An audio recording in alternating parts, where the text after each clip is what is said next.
Okay, good afternoon and welcome everyone. IPAC Manitoba is located on the ancestral lands of the Anishinaabe in Inawuk, Anishinaabeg, Dakota, Dene, and on the homeland of the Métis. We acknowledge the distinct histories of the 7 numbered treaties that apply on this land. We recognize that public administration and public policy have been used as tools of colonialism and the harm this has caused Indigenous people.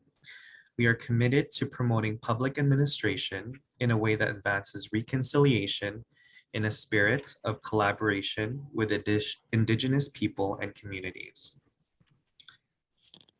My name is John Simba. I am part of IPAC Manitoba region along with Divya Negi. We'd like to welcome you again to Legislative Library One-on-One, a collaboration event with IPAC Manitoba and the Legislative Library. I'd like to thank Stuart Hay, Head of Reference Services at the Manitoba Legislative Library, for being here. Before we begin, IPAC Manitoba is a recognized leader in research, training, knowledge sharing, and outreach, including hosting a large number of conferences and events held regionally and nationally. Our membership-based organization works with all levels of government to promote quality public services and practices.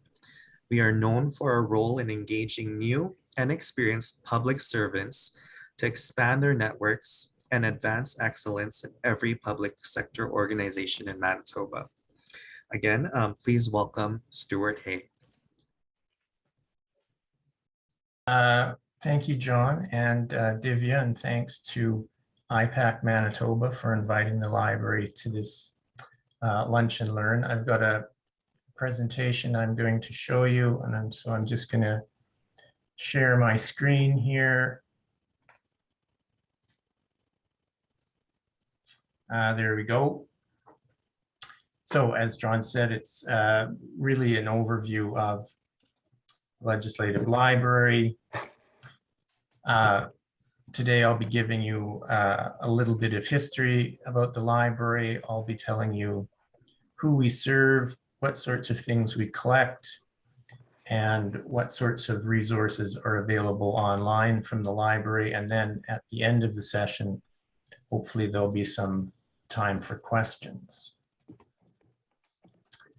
So the library is as old as the province. It was established by the first Lieutenant Governor, Adams Archibald, in 1870. Originally, the library not only acquired materials for and by the government of Manitoba and the Legislative Assembly, the library was also in charge of keeping records for the provincial government and the Assembly. That task has now been taken up by the Manitoba Archives. And originally, the library also collected artifacts. And that collection of artifacts later grew into the Manitoba Museum. These days, though, the library is, strictly speaking, just collecting published material, not records and artifacts. We have roughly about 350,000 items in our collections. We have 5 librarians, 3 library technicians, and 1 admin person on staff. A lot of the work of the library goes on behind the scenes, so people are ordering books, cataloging books, processing material when it comes in.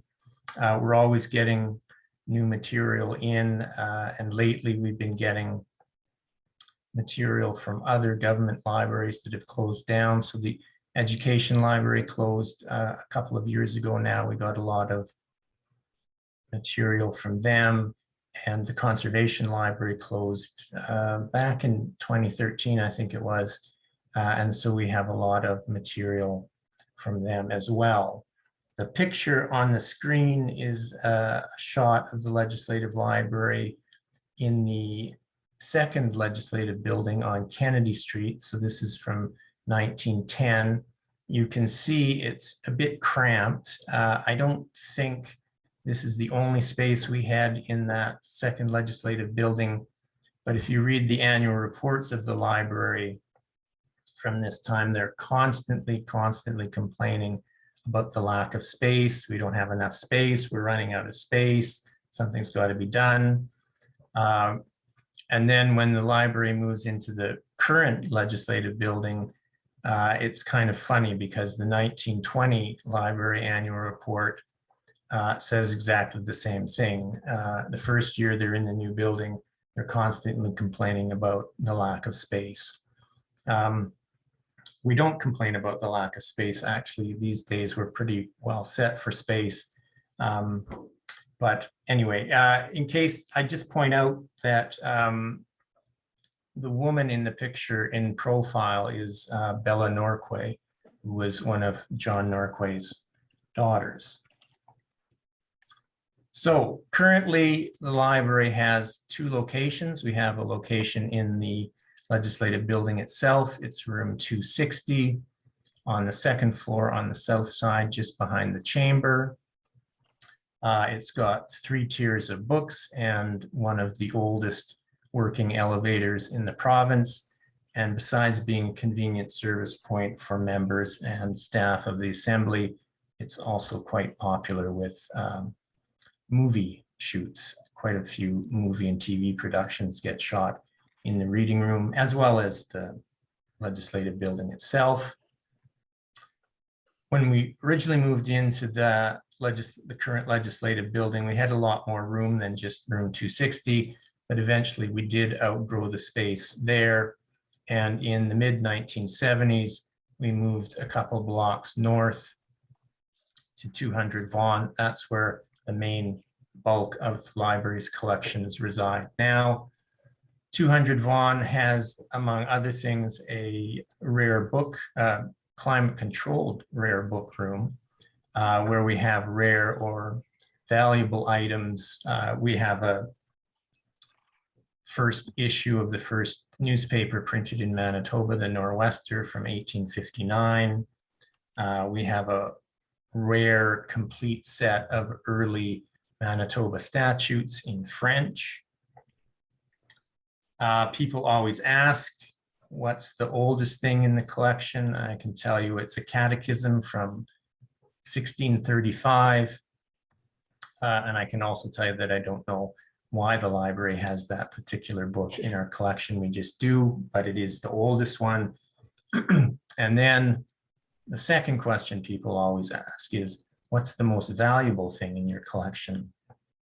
And that's a bit hard to say, but we do have a Audubon quadrupeds of North America, not Audubon birds of North America. So the poor cousin of Audubon birds of North America. But still, last time we checked, we could probably get about $200,000 for it, but we're not selling. So who does the library serve? Members and staff of the Legislative Assembly, of course, but not only members and staff of the Legislative Assembly.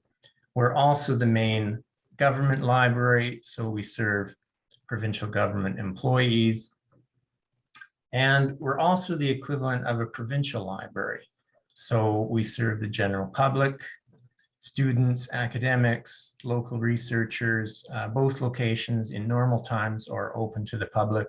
Currently, the legislative building is not open to the public, but when things get back to normal, the public can go in either location, use the collections, and get assistance from library staff.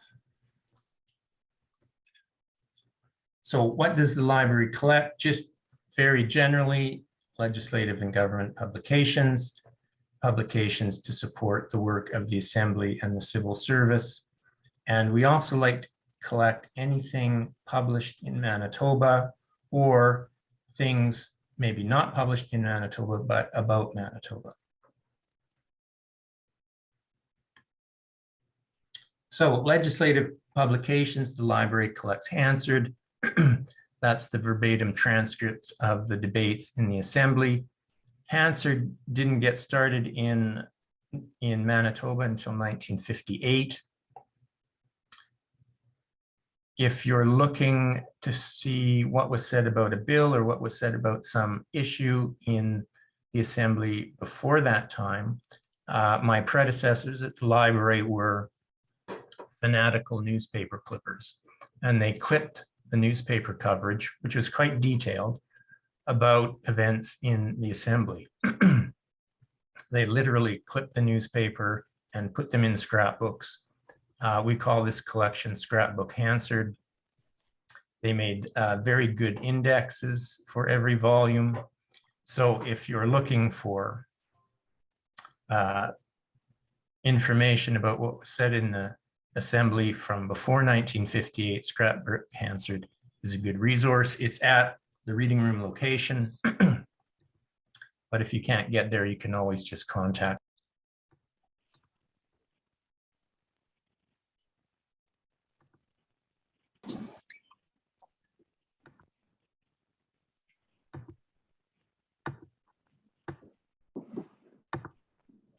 How did that happen? I'm sorry. I don't know how long was I muted for?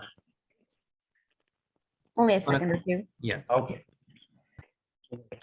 So once again, Hansard, debates of the Assembly back to 1958, Scrapbook Hansard from before 1958. The library also collects the journals of the Assembly. Those are like the minutes of the Assembly. And we also collect committee transcripts. Manitoba is a bit unusual. Every bill after second reading in Manitoba goes to a committee. It's at the committee stage that the public can get involved. They can make oral presentations. They can make written presentations. If you're looking into a piece of legislation, it's a good idea to look at the committee transcripts. You can get a good idea of why the government of the day wants to pass a particular piece of legislation. You can also get a good idea of why people might be opposed to the passage of that particular piece of legislation.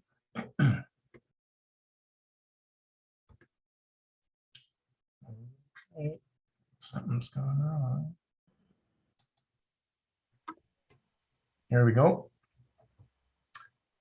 Bills, statutes, and regulations. Of course, the library collects those. We have bills as they were introduced into the legislature at first reading back to the 19th century.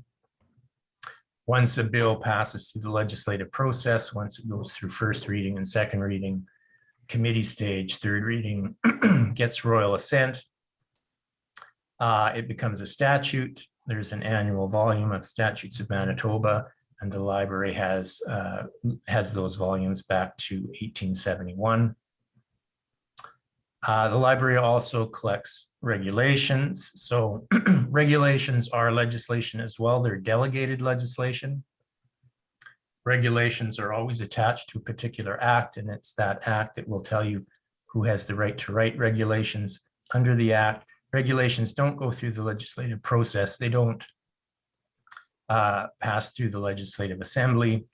The library has print volumes, individual print volumes of regulations start in 1945. There's a smattering of regulations that appear in the Manitoba Gazette before 1945, and the library has a complete list and digitized versions of those earlier regulations, as well as the print volumes of regulations that start coming out in 1945. Finally, I'll just mention the independent officers of the Legislative Assembly.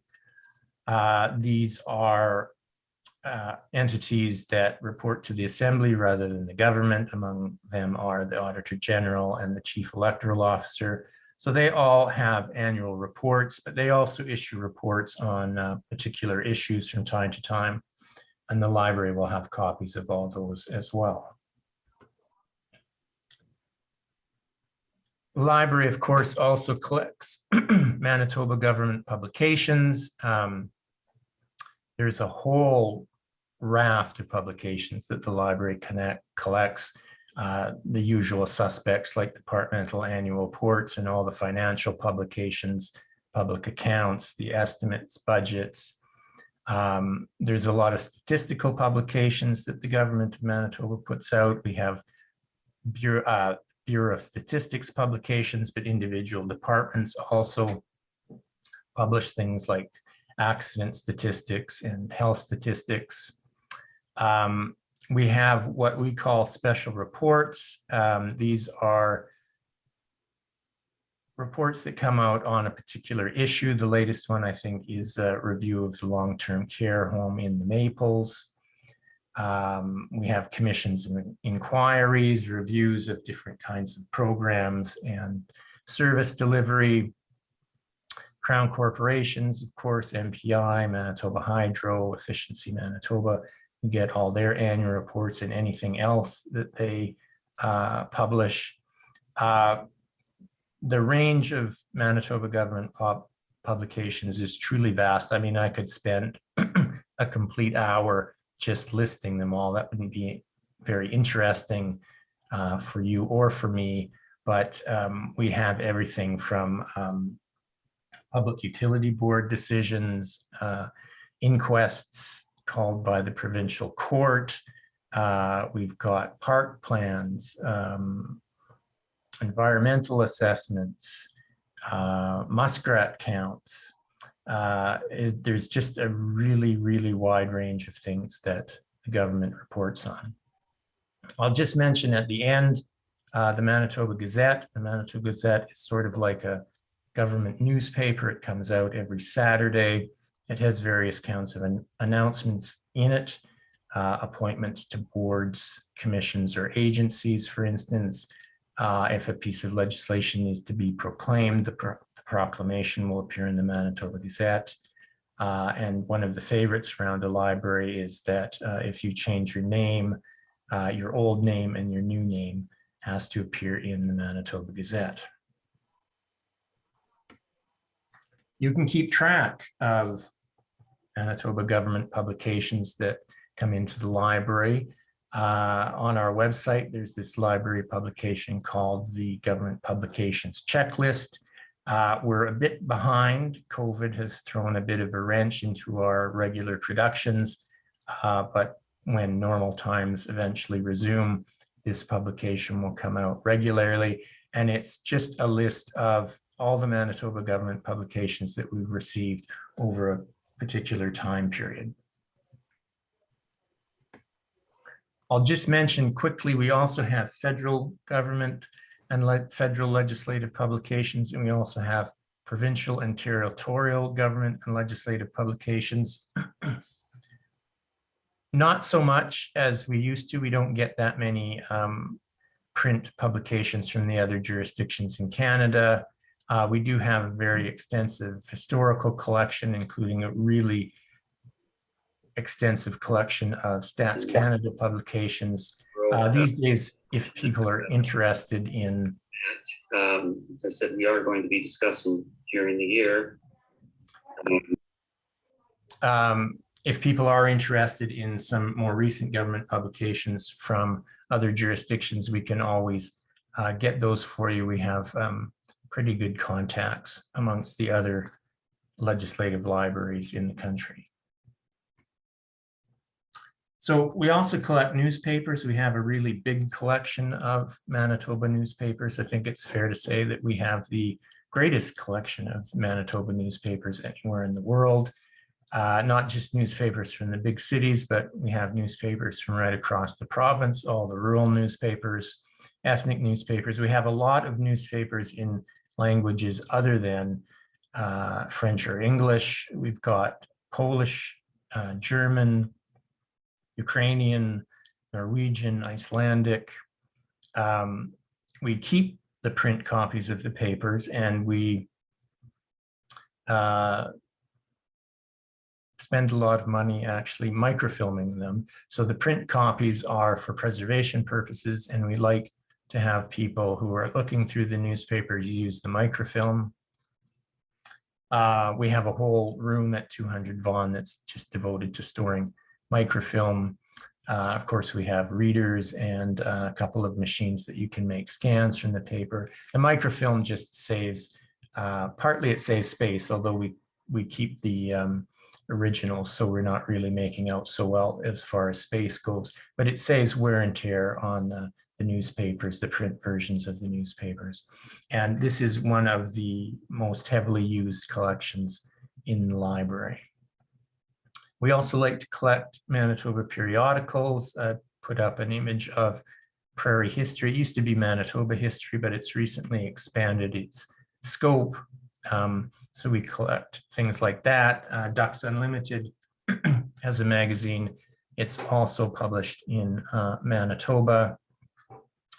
Even if Prairie History weren't published in Manitoba, I think we'd still collect it because there's a lot of Manitoba content in it. And then we have many subscriptions to scholarly journals.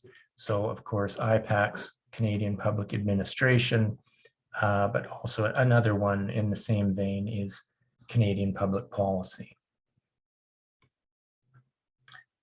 For lack of a better term, I'm going to call this section the general collection. So we collect materials that will be of use to the staff of the Assembly and the civil service.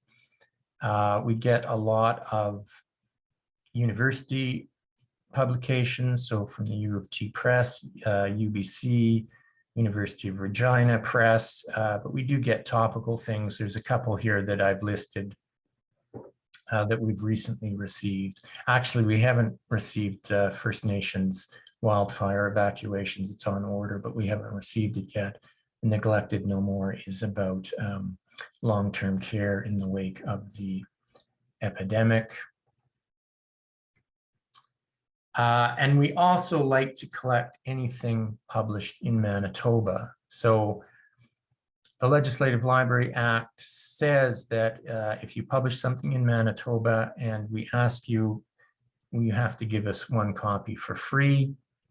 That's almost a unique program in Canada. I think Quebec does a similar thing, and Library and Archives Canada also does a similar thing. Part of the library's mandate is to preserve the publishing history of Manitoba, and we take that responsibility quite seriously. We really do try to collect as much material published in Manitoba as we can. And I'm pleased to say that local publishers are quite happy to comply. Usually we get one copy and it's a preservation copy, and we'll get a second copy often, which can circulate. I've just put up one from the University of Manitoba Press, COVID-19 in Manitoba. It's not out yet, it's out, it'll be out in November of this year. I think that's one that we would probably buy a second copy of. It's pretty timely. Fire, Folly, Fiasco is a book by a local publisher. Part of the research for that book was done in the Legislative Library, which is only appropriate as it's history of the Manitoba Museum, and the Manitoba Museum grew out of the library. And you can keep track of new things that come into the library. You can go to the selected new titles page on our website and see this publication. Again, COVID's thrown a bit of a spanner in the works, and we're a bit behind on issuing this publication. The person who does it has actually been seconded to the Central COVID Communications Unit. Once she's back, this will be coming out more regularly, not every month, but probably about 4 or 5 times a year. So it's just an easy way you can check what's new in the library. I put up the table of contents for this particular issue. So you can see we collect material on a really broad range of topics.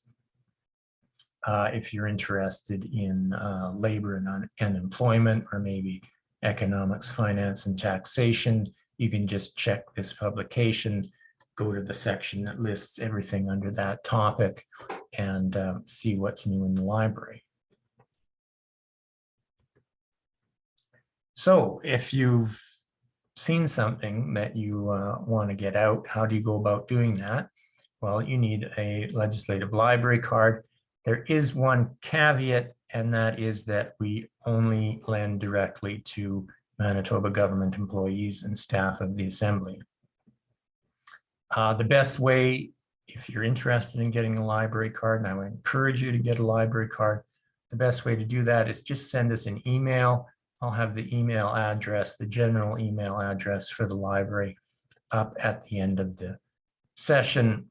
Send us an email, include in your signature your mailing address, because we like to send you things through ID mail. We'll send you your library card through ID mail. If you're checking something out, we'll send it to you by ID mail. With your library card, you can sign in to our online catalog. You can order things right from within our catalog. We'll get a message at the reference desk. We'll pull the book, check it out to you, pop it in ID mail. It'll be on your desk in a day or two. It's very convenient. You don't even have to leave your office. You can come down. We like to see people, but you can do everything from the comfort of your own office. You can send things back, of course, by ID mail once you're done with them. If you're not quite done, you can go into the catalog and renew items right from within the catalog. And you can also put a hold on items. So if something you're interested in is checked out, you can put a hold on it. When it comes back in, we'll get a little message to check it right back out to you.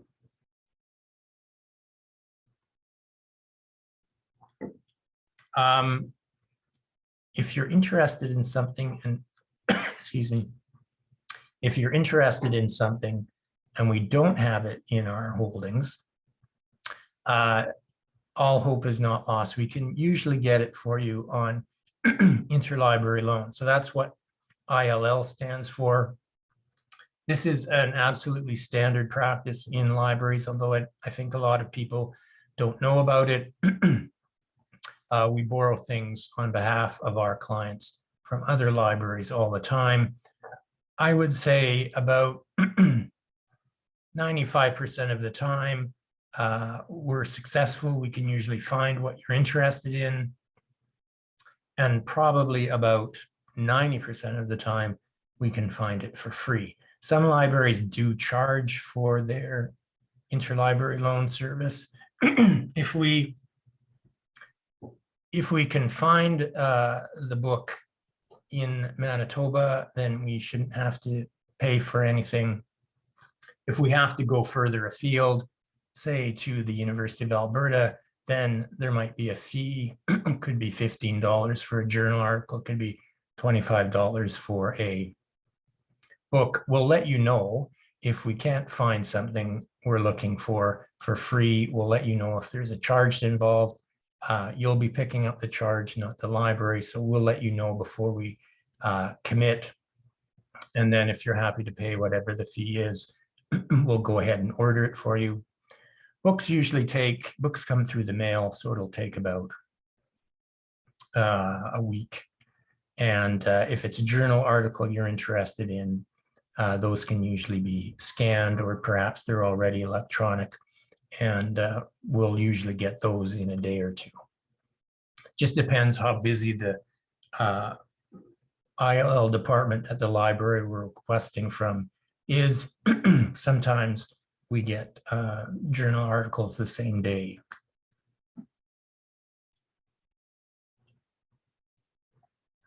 So if you're not a provincial government employee, there's still a recourse for you.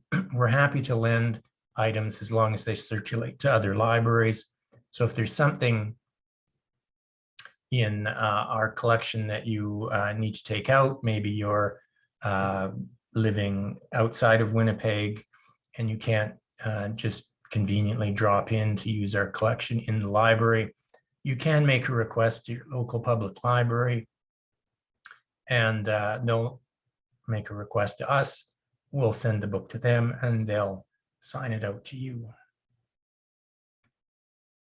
So that I've been talking mostly about print resources so far, but I'd like to tell you about some of the online resources at the Legislative Library. Starting with our catalog. So we have an online public access catalog. Anybody on the internet can access this catalog. There's a link on our website to it. Of course, if you have a Legislative Library card, you can sign in. You can order things right from within the catalog, renew things, put things on hold. It's a fairly standard online public access catalog. You can search by keywords, you can search by title, by author. And quite a few things in our collection have digital versions. So if we have a digital version of something, we'll include a link to the digital version right in the catalog. We've also got a digital collection of Manitoba government publications. So more and more government publications are coming out in digital format. More and more, they're coming out in digital only format. So the library for a number of years has been harvesting those publications. We download them, put them on our own server space and give them persistent URLs so they don't disappear over time. We found that often government departments would say put annual reports on their website, maybe 5 or 10 years worth, but when the latest annual report came out, often the oldest one on the website would get bumped and it would disappear and nobody knew where it went. So we started doing harvesting these publications on our own. We've put links in our catalog, but we've also got this other way to access them through this database on our website. The advantage of the database is it just gives you more search parameters to use. It's easier, I think, to find what you're looking for. It's easier to get a manageable search result list if you go through the database. But either the digital collection or the catalog will have our digital Manitoba government items. Currently, there's about 15,000 items in the digital collection of Manitoba government publications. We're adding things all the time. Mostly it's newer stuff, but we do some retroactive digitization. There was a report from the mid-1980s on often called the Kimmelman Report on Aboriginal adoptions. And for some reason, there just aren't a lot of print copies of this around. It's something that people often ask to see, so we went ahead and digitized it and put it in the digital collection. And that way access is available to everyone from home, from work. Anytime you want to access things here, you can get access to them. The Gallup Portal, the Government and Legislative Libraries online publications portal, is not a library database, but it's one to which we contribute. So legislative libraries all over the country have been doing the same thing, downloading government publications, putting them on their own server with persistent URLs. And we decided to all get together and put everything all in one space, in one place. So it's a good tool if you're doing cross-jurisdictional research. If you want to find out how the Workers' Compensation Board in other jurisdictions works, this is a good place to start. Again, free. There's a link on our website to the portal. You can access it from anywhere. And just finally, another legislative library database, early legislative reporting. I mentioned before that the librarians were fanatical newspaper clippers and that we have that collection. We call it Scrapbook Hansard. The early Scrapbook Hansard has been digitized, And during the first stages of COVID, when everyone was working from home, this was the project that most library staff were working on. So they'd been diligently going through the old newspaper articles, assigning subject headings to them and metadata.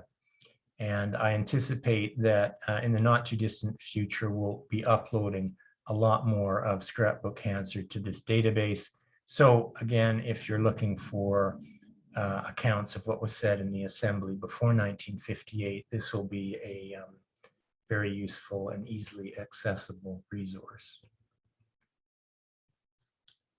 So all those databases I've just been talking about are free, but we do have some proprietary databases that the library pays a subscription for. The biggest one is Canadian Business and Current Affairs.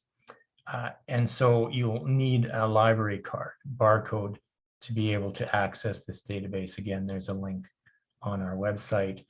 It's a pretty big database, mostly Canadian focused, but there's all kinds of publications in there, thousands and thousands of publications, everything from newspapers to magazines to popular and scholarly journals.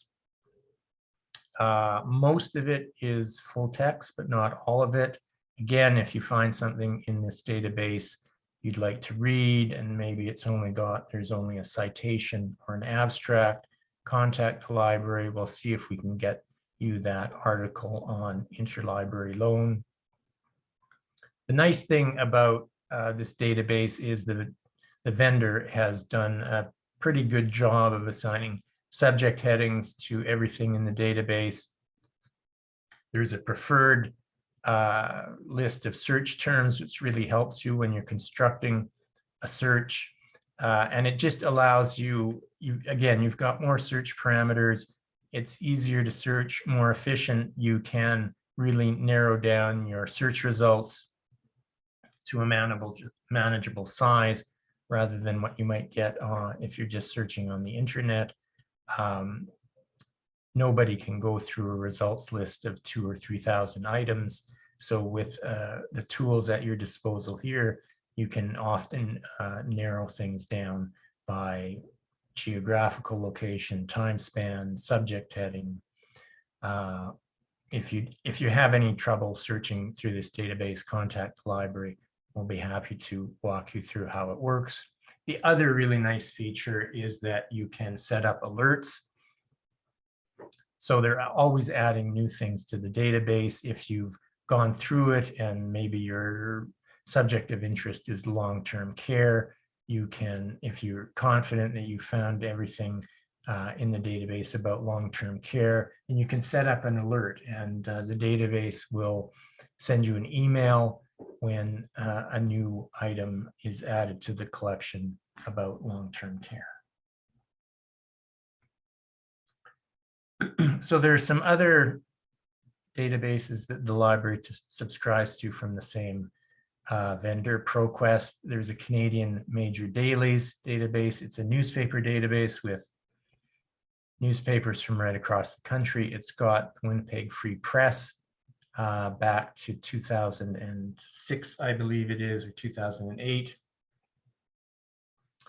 And it's got abstracts back to 1982, so you can search for articles in the Free Press. The library has access to another newspaper database that has the Free Press all the way back to the beginning to 1874. So if you're looking for something prior to that, you can contact the library. We'll be happy to do the search and forward you any results we get. There's a coronavirus research database. It's publicly available content, so open access journals, dissertations, conference proceedings. Again, the nice thing is that it's all aggregated together. There are nice search features. It's easier and more efficient to do a search for this publicly available content through the database rather than just getting on the internet and looking for it. And again, you can set up alerts. So if you found everything that you are interested in the database, you can set up an alert and it'll give you an email when something new comes in. It's about coronaviruses generally, not just COVID-19. And finally, there's a publicly available content database from Proquest, which has publicly available content. You can see from the subject areas there, it's really wide in scope, everything from health and medical to finance to music. Again, conference proceedings, open access journal articles, dissertations can all be accessed through this database. And again, it's all aggregated into one. It's a bit easier to search rather than trying to find things on the internet, and you can set up an alert. Those are all those Proquest databases. You need a legislative library card to access them, but you can access them from anywhere. From work, you don't have to be in the managed environment. You can access them from home anytime you want. I mentioned the library has access to a newspaper database. Again, this is one we pay a subscription for.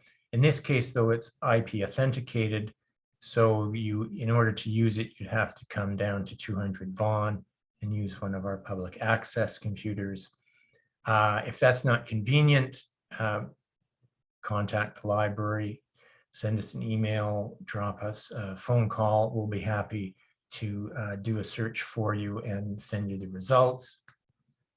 It's got the Winnipeg Free Press all the way back to 1874. It's called the Old Winnipeg Tribune, as well as quite a few, though by no means all, Manitoba rural newspapers. So if you're looking for something in a Manitoba newspaper,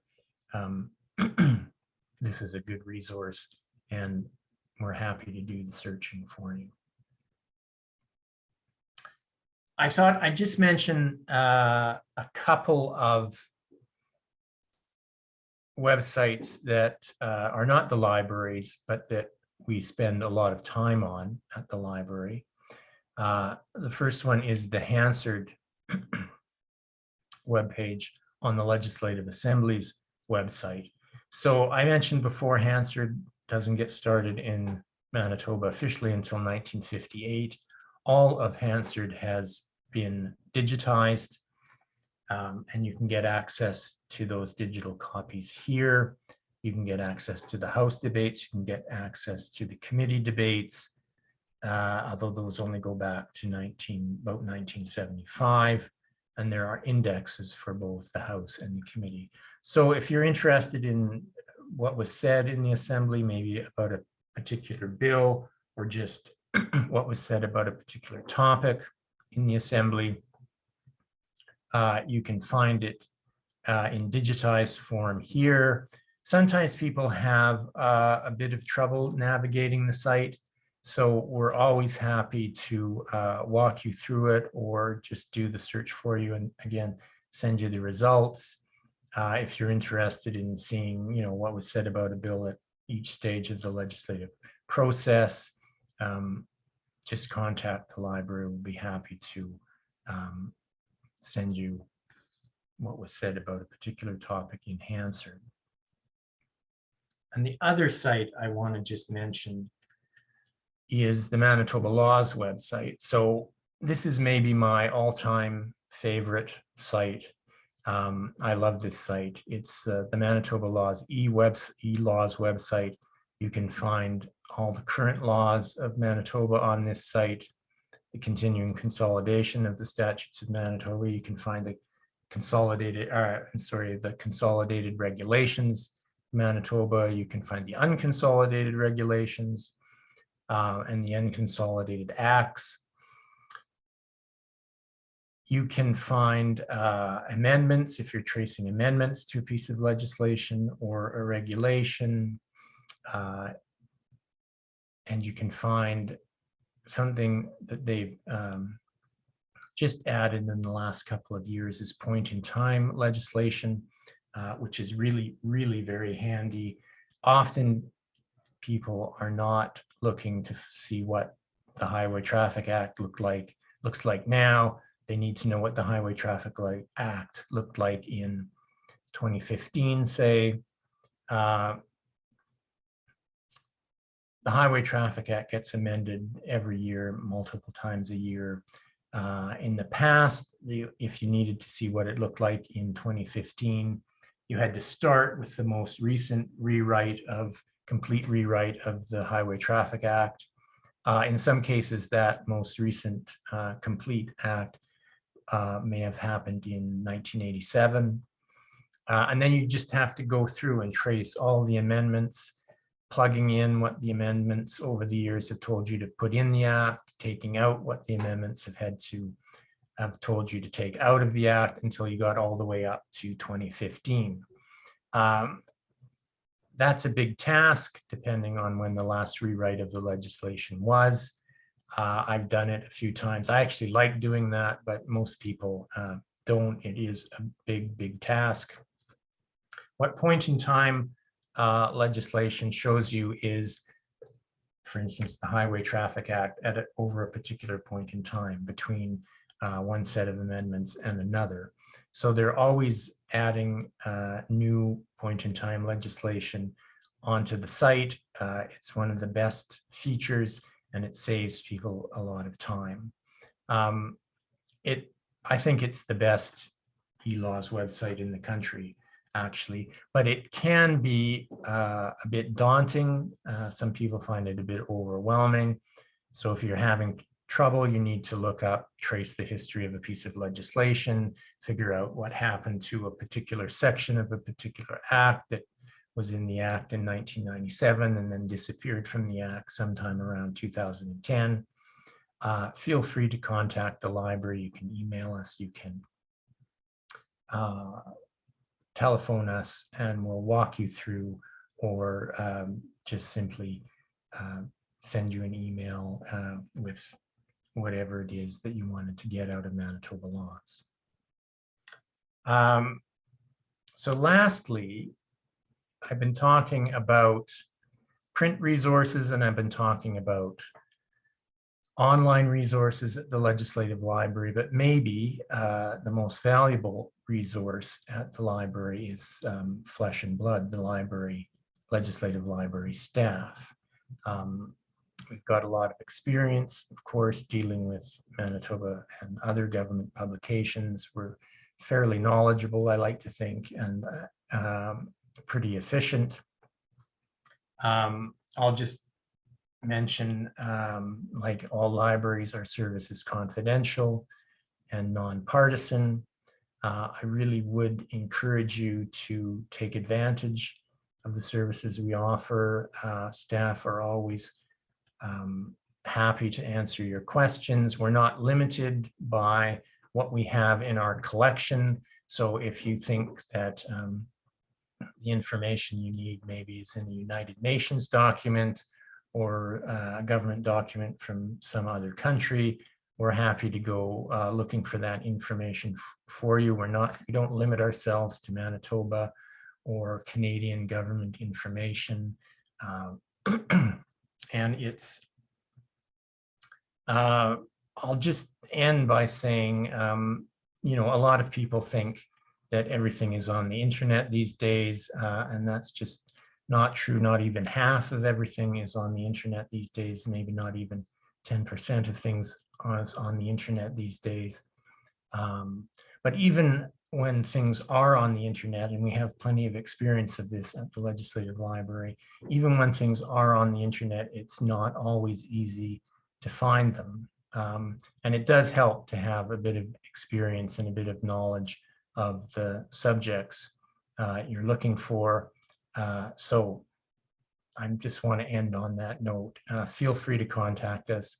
Our email is there and our phone number for the main location. We're always happy to hear from people, from staff at the Assembly, from government employees, or from the general public. And that is it. I'm going to stop sharing my screen now.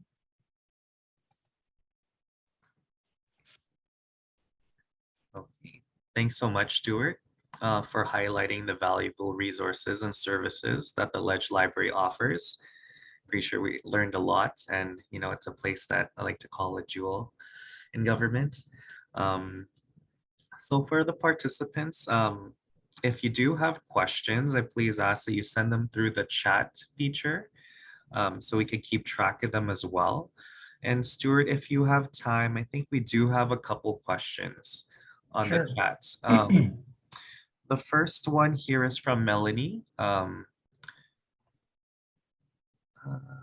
Not sure if I missed something. When you were talking about Manitoba regulations prior to 1945, I think some of them were published in the Gazette. Where were pre-1945 Manitoba regulations normally published? In the Gazette, in the Manitoba Gazette. So we have of course, we have the Gazette going back to the beginning to 1870. A few years ago, we had a STEP student do a summer project, and she went through all the Gazettes, which is quite a task because for large expanses, there's no index in the Gazettes. So she just had to go through every Gazette every year, 52 issues a year, hunting for regulations. And we're pretty confident that she captured all of the regulations that appeared in the Gazette. We got her to scan all those regulations. We have a great big spreadsheet that lists all the regulations that she found. And we also have, of course, the digital copies of them. So that's where they appeared, and we've made a survey, and we know where to find them now. Thank you. Here's another question as well. You've talked about harvesting digital government publications for the collection and preserving them. Is there a service that is available to other government departments for online documents that they would like to save and or preserve? I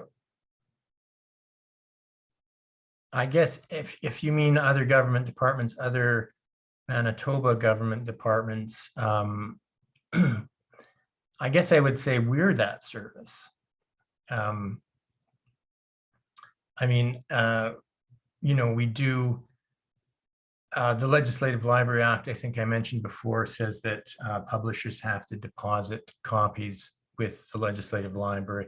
That's not just non-government publishers, that's government publishers as well. So the Manitoba government is obligated to deposit publications with the library, and more than one, actually. I think the current requirement is we get 7 from government departments. And I mean, you can always access what we've harvested either through our catalog or through the digital collection of government publications. We're always on the lookout for government publications. I don't want to say that other government departments are non-compliant, but sometimes people retire, new people come in, they don't always know about that requirement. We have someone who's very good at tracking down. In fact, I think she's watching this presentation right now. She's very good at maintaining contacts with other people throughout the government and hunting down things that have maybe slipped through the cracks. Okay, and here's another question following up. For the pre-1945 regulation information available online, is it available online, or should they contact the library for more information? It's not online, so you'll just have to contact the library, and then we can let you in on what we have.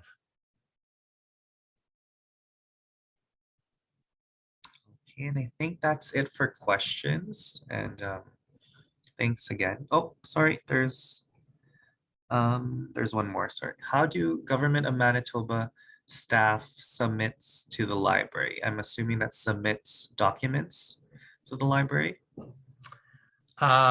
You can just contact the library. Our general email is legislative_library@gov.mb.ca, and then we'll forward that to the person who does the collecting, and then she'll be able to tell you how to get things to the library.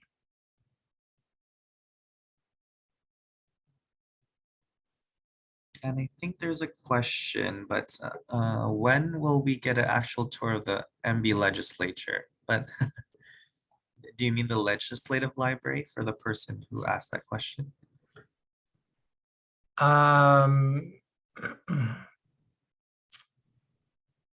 Yeah, the legislature, of course, is closed at the moment, at least to the public, and security stepped up quite a bit just recently. So I'm not sure. We have in the past organized tours of the reading room in the legislature, and people after that had gone off and gone for a little tour of the legislature itself. I don't know when those are going to be available again. We can do, and we have in the past done tours of our 200 Vaughan location. We're happy to do that. At the moment, though, while we're open, more or less, we're open regular hours, Monday to Friday, 10 to 5. We do, of course, have mask restrictions, and we're also social distancing. So unless it were a small group, and I've done a couple of tours just within the past couple of weeks, I don't think we'd be able to handle more than about 6 people on a tour of 200 Vaughan, just because I'm going to take you in the stacks, and it's a bit, there's not a lot of space there for a larger tour right now. But we're happy to do tours. If you've got a small group, just contact us, send us an email. We'll set up a tour.